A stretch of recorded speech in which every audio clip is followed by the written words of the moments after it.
এই নামাজের এতই গুরুত্ব যে নবীজির জীবনের শেষ নামাজ তিনি জামাতের নামাজ আদায় করলেন। তখন তিনি এত অসুস্থ যে ঠিক মতো দাঁড়াতে পারেন না। দুজন সাহাবীর কাঁধে ভর করে অনেক কষ্ট করে গিয়ে তিনি মসজিদে নববীতে নামাজ আদায় করলেন। নামাজ শেষে খুতবা দিতে গিয়ে তিনি বললেন, আজকে থেকে এই মসজিদে নববীর সকলের জন্য দরজা বন্ধ হয়ে গেল, শুধুমাত্র আবু বকরের দরজাটা খোলা থাকবে।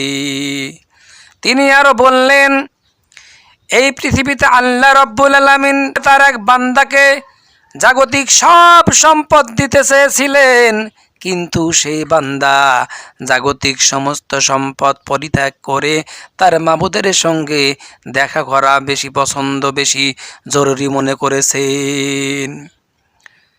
অন্য সাহাবারা তেমন কিছু বুঝল না। হযরত সিদ্দিক আকবর রাদিয়াল্লাহু আনহু তিনি তখন কাঁদতে কাঁদতে অস্থির হয়ে যাচ্ছেন। অন্য সাহাবারা বলাবলি করতে লাগলো, হুজুর কার না কার কথা বলেছে, এতে কান্নার কি আছে? কিন্তু আবু বকর রাদিয়াল্লাহু আনহু বয়োবৃদ্ধ, জ্ঞানী বৃদ্ধ আবু বকর রাদিয়াল্লাহু আনহু তিনি সঠিক বুঝতে পেরেছেন এই পৃথিবীতে তার এক বান্দাকে জাগতিক সমস্ত সম্পদ দিতে চেয়েছিলেন। তার মানে হলো আল্লাহ রাব্বুল আলামিন তার রসুলকেই তো সব কিছু দিতে চেয়েছিলেন। তার মানে হলো নবীজি অতি দ্রুত দুনিয়া থেকে বিদায় হয়ে যাবেন, আমরা নবী থেকে এতিম হয়ে যাব। খুতবা শেষ করে হুজুর বাসায় গেলেন। বাসায় গিয়ে আবার শুয়ে পড়লেন। এর মধ্যে হুজুর কখনো হুশ কখনো বেহুশ, এত অসুস্থ আরো বেশি হয়ে গেলেন। এর মধ্যে এশার আজান হয়ে গেল। সাহাবারা অনেকক্ষণ অপেক্ষা করে হযরত আবু বকর রাদিয়াল্লাহু আনহুর ইমামতিতে তারা নামাজ শুরু করে দিলেন। হুজুরের হুশ ফিরে এলো। হুজুর বললেন, আয়েশা রে, এখন কোন সময়? আয়েশা রাদিয়াল্লাহু আনহা বললেন, হুজুর এখন এশার ওয়াক্ত পার হয়ে গেছে।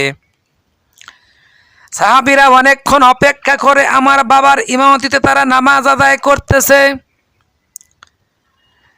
কিন্তু নামাজের মধ্যেই সাহাবীরা কাঁদতে কাঁদতে অস্থির হয়ে যাচ্ছে। তাদের মনের ধারণা এই যে হুজুর আমাদেরকে ফেলে দুনিয়া থেকে বিদায় হয়ে যাবে, নবীজির পেছনে নামাজ পড়ার কিসমত থেকে তারা দুর্ভাগ্য হয়ে যাবে।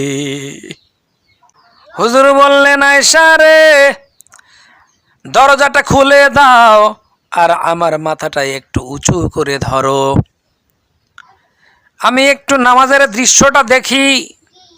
দরজা খুলে দেওয়া হলো, হুজুরের মাথাটা উঁচু করে ধরা হলো। হুজুর নামাজের দৃশ্যটা দেখলেন, আবার শুয়ে পড়লেন। হযরত আয়েশা রাদিয়াল্লাহু আনহা খেয়াল করলেন হুজুরের দুই চোখের কোনা দিয়া পানি পড়তেছে। হুজুরকে জিজ্ঞেস করলেন, হুজুর নামাজের দৃশ্য দেখার পর চোখে পানি এলো কেন? হুজুর বললেন, আয়েশা রে, এই চোখের পানি কষ্টের পানি নয়, দুঃখের পানি নয়, এটা হলো তৃপ্তির পানি। এই নামাজের জন্য কত কষ্ট আমার জীবনে করেছি রে আয়েশা।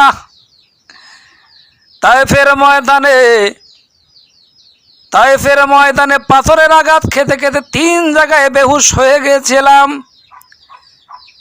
উহুদের ময়দানে আমার দান্দান মুবারক ভেঙে গিয়েছিল, লোহার খোরা মাথার মধ্যে ঢুকে পড়েছিল।